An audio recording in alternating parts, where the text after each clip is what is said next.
नमस्कार, खबर उत्तराखंड देख रहे हैं आप। मैं हूं आपके साथ चविष्का अत्री। प्रदेश में कई स्थानों पर लगातार हो रही भारी बारिश से काफी नुकसान हुआ है। नुकसान का आकलन करने के लिए मुख्यमंत्री पुष्कर सिंह धामी ने सचिवालय स्थित आपदा कंट्रोल रूम पहुंचकर अधिकारियों से जानकारी ली। भारी बारिश से प्रदेश में हुए नुकसान को लेकर अधिकारियों ने सीएम धामी को विस्तार से स्थिति के बारे में अवगत कराया। इस दौरान आईटीबीपी, एसडीआरएफ, एनडीआरएफ, पीडब्ल्यूडी, यूजीवीएन सहित कई विभागों के अधिकारी मौजूद रहे। वहीं सीएम ने रुद्रप्रयाग, नैनीताल, पौड़ी, उधम सिंह नगर जिले के डीएम से वर्चुअल माध्यम से नुकसान की जानकारी ली। सीएम ने कहा कि जहां से भी घटना की जानकारी मिल रही है वहां पर तेजी के साथ रेस्क्यू अभियान चलाया जाए। साथ ही सीएम ने सभी टीमों को अलर्ट मोड पर रहने के निर्देश दिए। सीएम ने कहा कि नदियों के पास रह रहे लोगों को जल्द से जल्द सुरक्षित स्थान पर पहुंचाया जाए। कोटद्वार में हाल ही में बनाए गए अस्थायी पुल टूटने की भी सीएम को जानकारी दी गई।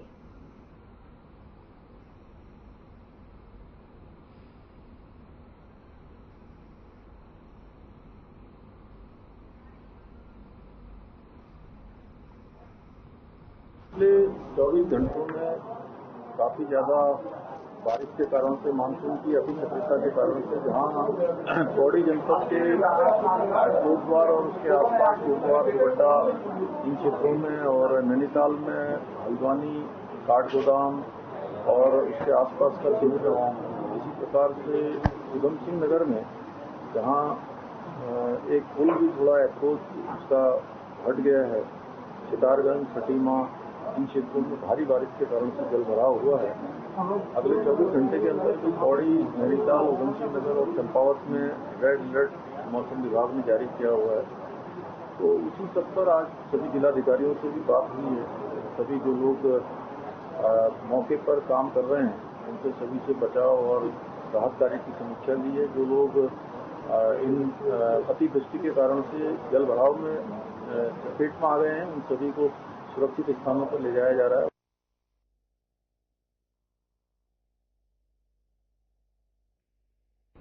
और वहीं मुख्यमंत्री पुष्कर सिंह धामी ने भू कानून को लेकर कहा कि भू कानून उत्तराखंड में लागू करने के लिए राज्य सरकार पूरी तरह तैयार है।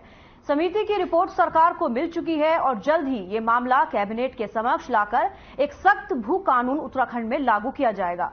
आपको बता दें कि पिछले काफी समय से प्रदेश में विभिन्न संगठन सशक्त भू कानून की मांग कर रहे हैं और उसको लेकर मुख्यमंत्री पुष्कर सिंह धामी ने टिप्पणी की है।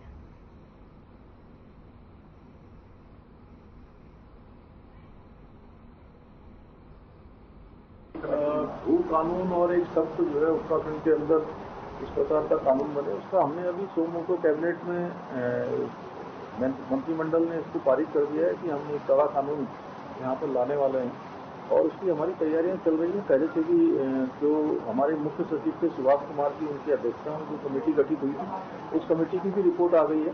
सभी का अध्ययन करने के बाद हम उत्तराखंड के अंदर सख्त भू कानून की ओर बढ़ेंगे।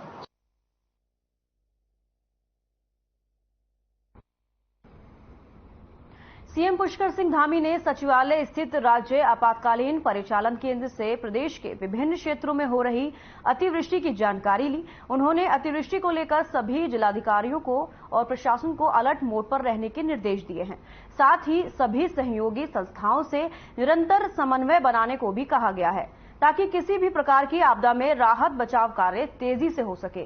सीएम ने जिलाधिकारी रुद्रप्रयाग, पौड़ी, नैनीताल और उधम सिंह नगर से फोन पर बात करते हुए अतिवृष्टि और जल भराव की स्थिति का जायजा लिया।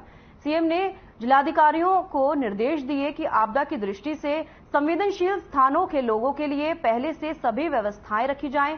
सीएम ने सचिव आपदा प्रबंधन को निर्देश दिए कि जिलाधिकारियों से निरंतर संपर्क बनाए रखें। आपदा प्रबंधन के दृष्टिगत जनपदों को जो भी जरूरत है उन्हें उपलब्ध कराई जाए।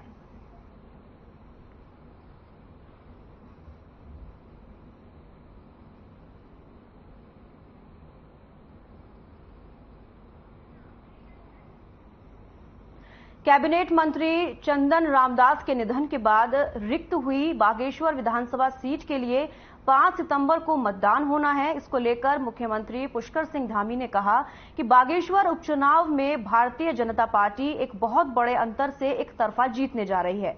बागेश्वर में किए गए विकास कार्य और राज्य सरकार की बेहतर नीतियां बागेश्वर उपचुनाव में अपना परिणाम दिखाएंगी।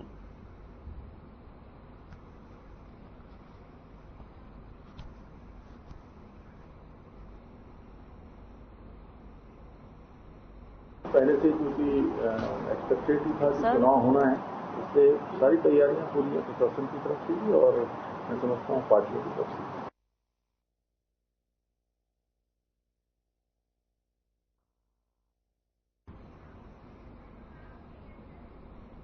अगले साल होने जा रहे लोकसभा चुनावों के लिए बीजेपी लगातार तैयारियों में जुटी हुई है।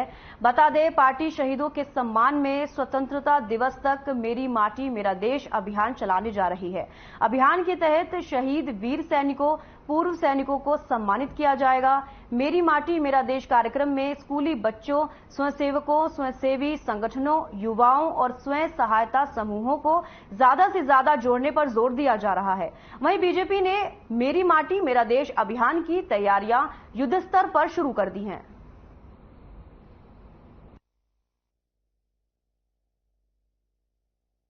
तो मेरी माटी मेरा देश कार्यक्रम के तहत सरकार द्वारा आयोजित कार्यक्रम है और संगठन के सब कार्यकर्ताओं में सहभागी बने।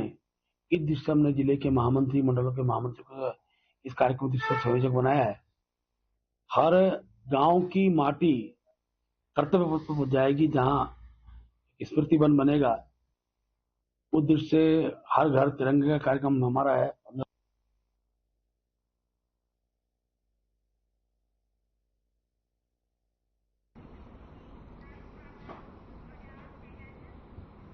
लालकुआ कोतवाली क्षेत्र में बच्ची धर्मा स्थित स्लीपर फैक्ट्री में करंट लगने से श्रमिक की मौत हो गई।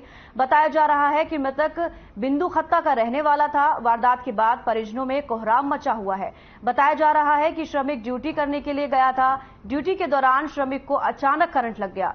आनन फानन में साथी कर्मचारी उसे हल्द्वानी अस्पताल लेकर गए, जहां डॉक्टरों ने उसे मृत घोषित कर दिया। तो वहीं दूसरी तरफ से भी सामने आया है कि स्लीपर फैक्ट्री में मजदूरों से मानकों को ताक पर रखकर काम कराया जाता है। साथ ही सुरक्षा के पूरे प्रबंध भी नहीं है। जगह जगह नंगे तार बिछे हुए हैं, जिसमें मजदूर कार्यकर्ता काम करने वाले। इसकी लापरवाही के चलते एक मजदूर को अपनी जान गंवानी पड़ी।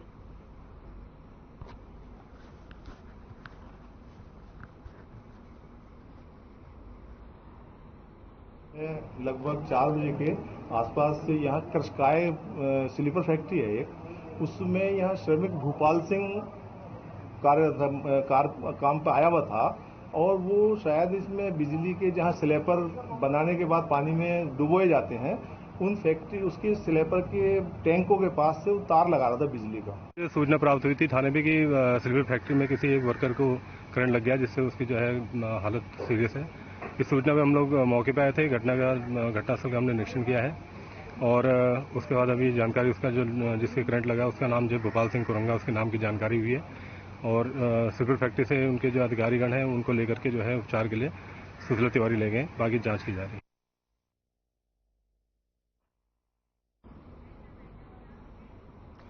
उत्तराखंड एसटीएफ के हाथ एक बड़ी सफलता लगी है। एसटीएफ ने उत्तराखंड के बाजपुर क्षेत्र के एक घर से अवैध हथियार बनाने वाली फैक्ट्री पर छापा मारा। पुलिस की छापेमारी में 2 शातिर हथियार तस्करों को हथियार बनाते हुए गिरफ्तार किया है। इनके पास से बड़ी संख्या में हथियारों की खेप बरामद की है। गुच्छी और शाहिद के ये दोनों हथियार तस्कर लंबे समय से हथियार बनाने और तस्करी का काम कर रहे थे। पुलिस ने इनके पास से 6 सेंटीमीटर ऑटोमेटिक पिस्टल और भारी मात्रा में हथियारों के पार्ट्स बरामद किए हैं। ये लोग पंजाब और हरियाणा समेत कई प्रदेशों में हथियार तस्करी का काम कर रहे थे। फिलहाल एसटीएफ इन आरोपियों से पूछताछ करने में जुटी है। पुलिस पता लगाने की कोशिश कर रही है कि इनका नेटवर्क कितना बड़ा है और इसमें और कौन कौन से लोग शामिल हैं। समय पूर्व एसटीएफ को सूचना मिली थी कि बाजपुर उधम सिंह नगर क्षेत्र में एक अवैध हथियारों की बनाने की फैक्ट्री संचालित हो रही है। तो उसी सूचना पर हमारी टीम, जो कुमाऊं की टीम थी, उसने काम करना शुरू किया और उस सूचना को डेवलप करने का प्रयास किया। उसी क्रम में कल एक बड़ी सफलता हमको हासिल हुई है और एक बड़ी हथियारों के अवैध असलाहों की फैक्ट्री चल रही थी बाजपुर क्षेत्र में, उसको बस्ट किया गया है। वहां से 2 अभियुक्तों की गिरफ्तारी की गई है और उनकी वहां से जो प्रीमाइसेस हैं वहां से भारी मात्रा में मतलब निर्मित और अर्धनिर्मित हथियार बरामद हुए हैं, कुछ उनके पार्ट्स बरामद हुए हैं। तो ये काफी बड़ा रैकेट चल रहा था, काफी समय से 2 साल से लगभग यहाँ पर ये लोग इस काम को अंजाम दे रहे थे। काशीपुर से है, जहां उत्तराखंड में अवैध हथियार तस्करों के खिलाफ काशीपुर के थाना कुंडा पुलिस ने अवैध हथियारों की एक बड़ी फैक्ट्री का भंडाफोड़ किया है, जिसमें भारी मात्रा में अवैध हथियार, सेमी ऑटोमेटिक पिस्टल, तमंचे, कारतूस, मैगजीन व अर्धनिर्मित हथियारों का जखीरा बरामद हुआ है। आज काशीपुर में एसएसपी उधम सिंह नगर मंजूनाथ टीसी ने उक्त भंडाफोड़ का खुलासा करते हुए कहा कि यह उत्तराखंड की अब तक की सबसे बड़ी अवैध असलाह फैक्ट्री का खुलासा है, जिसमें काशीपुर पुलिस ने अहम जिम्मेदारी निभाई है। दोनों ने खुलासा करते हुए बताया कि वे उत्तराखंड में बड़ी मात्रा में हथियार बनाकर हरियाणा, पंजाब और समूचे उत्तर प्रदेश में बड़ी तस्करी करते थे। दोनों पर तस्करी व हथियार बनाने के मुकदमे पंजीकृत कर लिए गए हैं।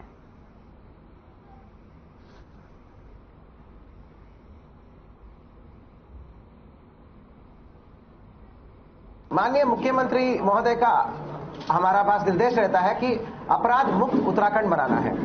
इसी क्रम में अपराध मुक्त उत्तराखंड बनाने के दिशा में डीजीपी महोदय और आईजी महोदय के निर्देश में आज कुंडा पुलिस और एसटीएफ की संयुक्त टीम द्वारा बहुत ही बेहतरीन कार्रवाई हुआ है, जहां पर कुंडा पुलिस और एसटीएफ की कंबाइंड टीम द्वारा बाजपुर थाना क्षेत्र में अवैध असलाहों का बहुत बड़ा जखीरा और अवैध असलाहों का बड़ा फैक्ट्री का भांडाफोड़ हुआ है।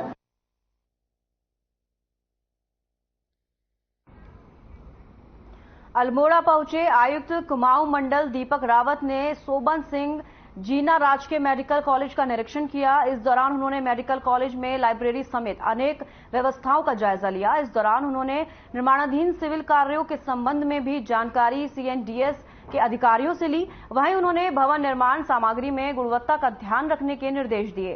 साथ ही पूर्ण हो चुके कार्यों की गुणवत्ता में भी सुधार के निर्देश संबंधित संस्थाओं को दिए गए हैं।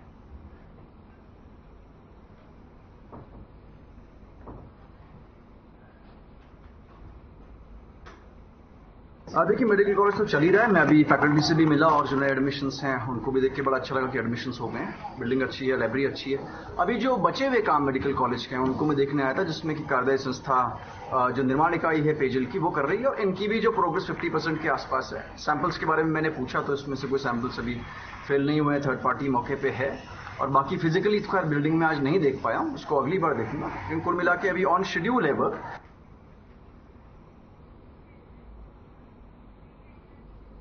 खबरों में आगे बढ़ेंगे, जहां कोटद्वार और उसके आसपास के क्षेत्र में भारी बारिश के कारण लोगों को काफी दिक्कतों का सामना करना पड़ रहा है। वहीं बारिश के बाद एनएच 534 पर कोटद्वार दुगड्डा के बीच जगह जगह मलबा आने से पिछले 15 घंटों से बंद है। भारी बारिश के बाद आमसोड़ के पास एनएच का करीब 50 मीटर हिस्सा टूट गया है, जिसके कारण यात्रियों को भारी असुविधा का सामना करना पड़ रहा है। मंगलवार रात को एनएच बंद होने के कारण यात्रियों को गाड़ियों में ही रात बिताने के लिए मजबूर होना पड़ा।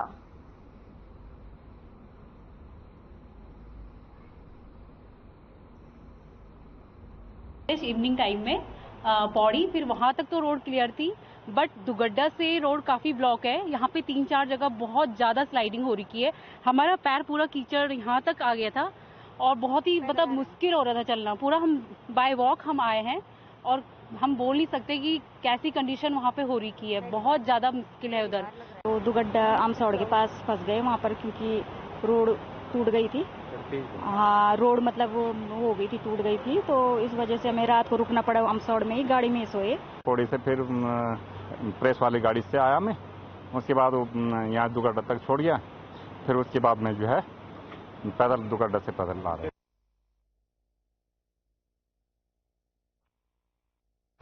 तो एनएच 534 पर मलबा आया, जिसके बाद आपको बता दें कि रास्ता बंद हो गया। गाड़ियों में रात बिताने पर लोग मजबूर हो गए और अधिकतर इस तरीके की जो घटनाएं हैं वो देखी जाती हैं जब बारिश के सीजन में। इस तरीके से मलबा जो है जब ढीला पड़ जाता है तो अधिकतर खिसकता हुआ सड़कों पर आ जाता है। तो गाड़ियों में रात बिताने के लिए लोग मजबूर हो गए, क्योंकि मलबा वहां से जल्द नहीं हटाया गया, जिसकी वजह से लोगों को खासा परेशानी का सामना करना पड़ा।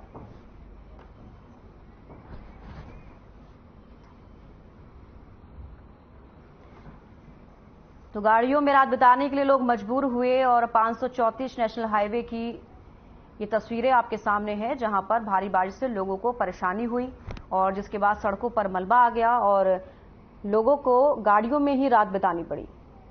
तो मलबे में जो फंसे हुए लोग थे उन्होंने पूरी रात गाड़ी में ही बिताई, जिसके बाद इस तरीके की तस्वीरें सामने आई हैं।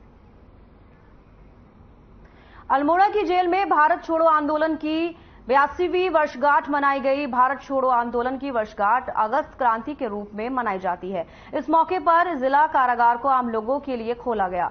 इस दौरान नगर पालिका अध्यक्ष प्रकाश चंद्र जोशी, पूर्व विधानसभा अध्यक्ष रघुनाथ सिंह चौहान, प्रशासन और जेल के अधिकारी भी मौजूद रहे।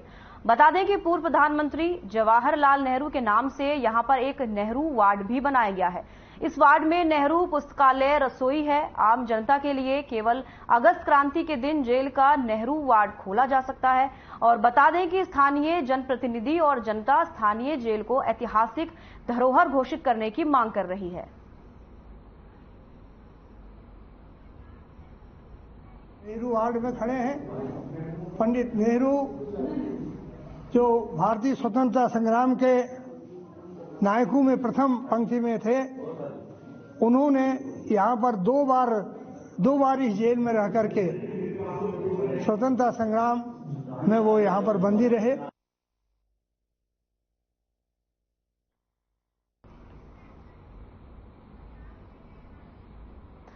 खबर थराली से है, जहां भारी बारिश और लोक निर्माण की टूटती सड़कें मानो किसी दुर्घटना को दावत दे रही हों। दरअसल थराली देवाल मोटर मार्ग पर संकट के बादल गहराते नजर आ रहे हैं। लापरवाही का आलम यह है कि इतने खतरनाक भूस्खलन क्षेत्र में पीडब्ल्यूडी विभाग के अधिकारियों ने एक चेतावनी बोर्ड तक लगाना मुनासिब नहीं समझा। ऐसे में एक और जहां पिंडर की लाइफलाइन मानी जाने वाली थराली देवाल मोटरमार्ग सड़क भूस्खलन की जद में है, वहीं दूसरी ओर मोटर पुल को बड़े वाहनों की आवाजाही के लिए अभी तक भी नहीं खोला जा सका है, जिससे स्थानीय लोगों और व्यापारियों में रोष है। हालांकि एसडीएम थराली रविंद्र जुवाठा ने मीडिया से बातचीत में बताया कि मोटर पुल पर जल्द मरम्मत का कार्य शुरू कराया जाएगा। वहीं थराली देवाल मोटरमार्ग के भूस्खलन क्षेत्र में सिंचाई विभाग और लोक निर्माण विभाग का संयुक्त सर्वे कराया गया है।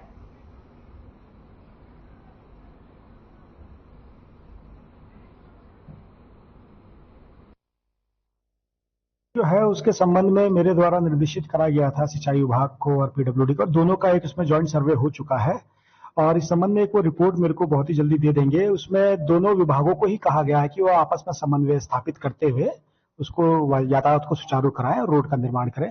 अब जहां तक पुल की बात है तो जिलाधिकारी महोदय द्वारा निर्देशित करा गया है पीडब्ल्यूडी को और इस पुल का जो है इसी महीने 15 तारीख के आसपास से काम स्टार्ट हो जाएगा। तो बहुत जल्दी वैकल्पिक मार्ग जो है जब तक पुल में कार्य चलेगा तब तक जो है नंद केसरी ग्वालदम मार्ग और नंद केसरी से ही जो आपका तलवाड़ी के मार्ग जाता है उसको वैकल्पिक मार्ग की तरह इस्तेमाल किया जाए। पुल जो है कि लास्ट 23 मई से जो है इस पे बड़े वाहन बंद कर दिए गए थे, 2-3 पुल बंद रहा और इस बाबत का ही हमने व्यापार संघ की तरफ से भी एक चिट्ठी पत्र जो है कि माननीय जिलाधिकारी महोदय को दिया। उन्होंने आश्वस्त किया था कि ये पुल जल्द निर्माण इसका कार्य होगा, रिपेयरिंग का कार्य होगा, लेकिन अब तक जो है कि कोई भी कार्य इस पे नहीं हुआ है। वाहनों की आवाजाही बिल्कुल बड़े वाहनों की आवाजाही बिल्कुल बंद है, जिससे कि यहाँ पे खाद्यान्न संकट, सब्जी संकट, सब कुछ महंगा आ रहा है। क्या कहेंगे, थराली का अस्तित्व पूरे खतरे में है। आप देख रहे होंगे देवाल तिराहे से जो बैंड से इधर को जो हमारा ये पीडब्ल्यूडी का जो रोड है वो पूरा लैंडस्लाइड हो चुका है और अब वहां पे अगर वो 2 मीटर अगर रोड और कट जाएगी तो उसके बाद गाड़ियां इधर उधर 2 व्हीलर भी नहीं आ पाएंगे, क्योंकि पूरी रोड टूट चुकी है और ऊपर साइड पूरे आवासीय कॉलोनी है वो भी नीचे आने के तादाद में है। तो मेरे सरकार से और लोक निर्माण विभाग से निवेदन है कि अतिशीघ्र गड्ढे भरवाने के बजाय पहले उस दीवार को बनाया जाए।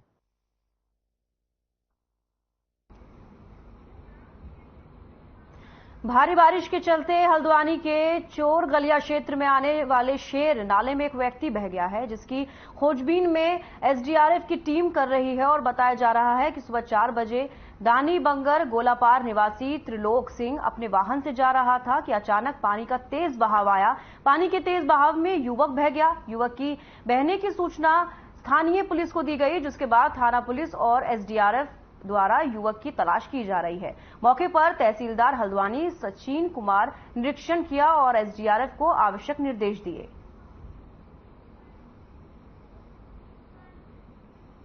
सूचना प्राप्त हुई थी कि एक दानीबंदर निवासी से त्रिलोक सिंह की वहां से नाले में तेज बहाव में बह गए हैं। उसके साथ एक व्यक्ति और थे जो कि सुरक्षित हैं। बहे हुए व्यक्ति को एसडीआरएफ की मदद से ढूंढने का प्रयास किया जा रहा है। सुबह से ही टीमें लगी हुई हैं, अभी भी लगातार प्रयास जारी है।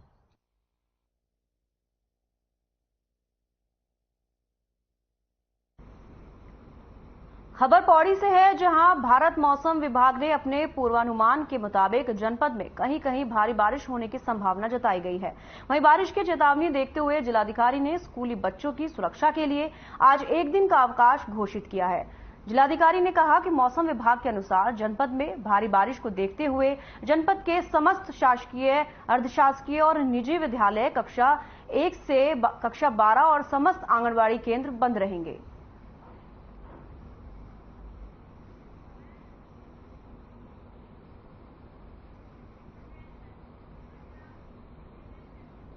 खबर हल्द्वानी से है, जहां लगातार हो रही भारी बारिश का असर काठ गोदाम क्षेत्र में सबसे ज्यादा देखने को मिला है।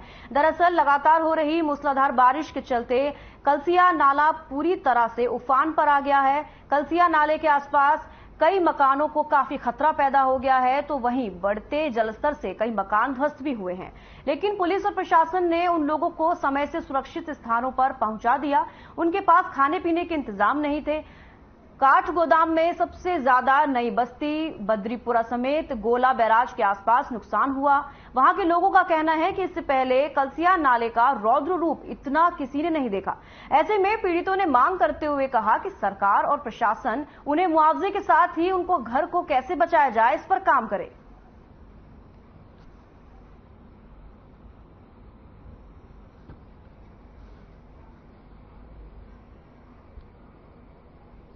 जिससे हल्द्वानी शहर में जगह जगह रक्सिया और कलसिया में बहुत ही ज्यादा उफान आया पानी का। शहर में सभी जगह लगभग पानी सड़कों पर ओवरफ्लो होकर नहरों से चल रहा था। तो जो भी ऐसी सेंसिटिव जगह है जहां पर लोग बिल्कुल नालों के किनारे रह रहे हैं, उनको सारी टीमें लगी हुई है। पुलिस के माध्यम से भी उनको अनाउंस कराया जा रहा है और सभी स्कूलों को खुलवाकर उनको शिफ्ट कराया जा रहा है। जब था कि मतलब अपने पहली बार अपने ख्वाब में ऐसा मंजर देखा है कि हम जान बचा के कैसे भागे। हमको पता है हमारी मम्मी लोग थे वो फंस गए थे, उनको गोद में बिठा बिठा के लोगों ने निकाला वहाँ पर और पानी तक का भागे था। हमारे घर में सारा सामान फंसा हुआ था। हम पूरी रात भीगते रहे वहाँ पर, किसी के घर में रुके जाके। और यहाँ पे इतना खतरनाक मामला था कि किसी के मकान गिर गए, किसी के घर बह गए, किसी के बच्चे बह गए। हमको पता कि हम कैसी रात गुजारी है कि भीगे कपड़ों में। और सब यहाँ पर इतना रो रहे थे, सब लोग यहाँ पर बच्चे बड़े बूढ़े सब रो रहे थे। हमको कैसे सुरक्षा में रखा हमको पता है वहाँ पर जाके। स्थिति सामान्य थी 6 बजे तक। फिर जब हमने अपना भोजन वगैरह बनाया, हम खाने पीने के लिए नीचे आए तो हमने देखा कि हमारे घर में जो है जल स्तर के बढ़ने से बहुत ज्यादा धमक आ रही थी। तो घर के जो खिड़की दरवाजा है वो भी बहुत हिल रहे थे। तो हम लोगों ने थोड़ा शोर करना शुरू किया कि चलिए हम यहाँ से बाहर चलते हैं करके। पर लोग अपने घरों को छोड़ के भी कहाँ जाते। फिर जब हमने देखा कि पानी जो है वो हमारे घरों के आसपास आने लगा है, गलियों तक पहुंच गया है, तो फिर सबने अपना जो आवश्यक सामान था उनको निकाला और फिर हम बाहर चले गए। लेकिन घर में कुछ ऐसे भी बुजुर्ग थे जो चलने में असमर्थ थे, तो पड़ोस के कुछ जवानों ने उनको उठाकर बाहर ले जाने की व्यवस्था की। बचाव करा, लोगों का घर से निकाला। एकदम अचानक ये नाला आ गया और लोग फंसे पड़े थे। चीख पुकार मच गई थी यहाँ चारों ओर और काफी नुकसान हुआ लोगों का, जानो माल का काफी नुकसान हुआ। जान तो बच गई मगर घर क्षतिग्रस्त हो गए। साफ बहने लायक नहीं है, देखिए आप। और कुछ लोग तो ऐसा है यहाँ पर लेबर मजदूर वाले हैं जिनको दोबारा घर बनाने की भी गुंजाइश नहीं होगी। और कुछ लोग ऐसा है कि यहाँ दूसरों के घरों में रह रहे हैं। तो इतना था, जो पहले नाला जो था कम से कम 15 फीट गहराई में था। आज वो नाला जो है पूरा लेवल हो गया मकानों के, ठीक है ना। अच्छा, शासन प्रशासन यहाँ पर कोई काम ही नहीं कर रहा, खाली वोट के लिए आता है, वोट मांगता है बस। कई सारे मकान जो है और कई मकान देखिए आप, सारे मकान यहाँ पे जो है टूट चुके हैं। और पहले मैडम ने जाल डलवाए थे इंदिरा देश ने, वो जाल भी बह गए हैं। और उसके बाद जितने मंत्री ये मेयर फेर जो भी बने हैं, इनने आज तक कोई यहाँ पर काम नहीं किया। आप से भाग कर रहे थे कि आप देख ही सकते हैं इतने सारे घर टूट गए। तो सब लोग ये सब भाग रहे थे तो पुलिस भी आई थी कल रात। तो मतलब बहुत घर बह गए और आगे घर की स्कूटी भी बह गई। डर लग रहा था? हाँ, डर मतलब बहुत लग रहा था। मैं तो पैर भी कांप रहे थे, सच बताऊं तो। अच्छा। तो मतलब बहुत खतरनाक स्थिति थी कल। अब ऐसा गधेरा आप देख ही सकते हैं कैसा गधेरा आ रहा है, तो इतनी खतरनाक स्थिति बनी रहेगी। हम सरकार से निवेदन करते हैं कि यहाँ पे थोड़ी सी लैंडस्लाइड है और घरों को वापस से बनाया जाए।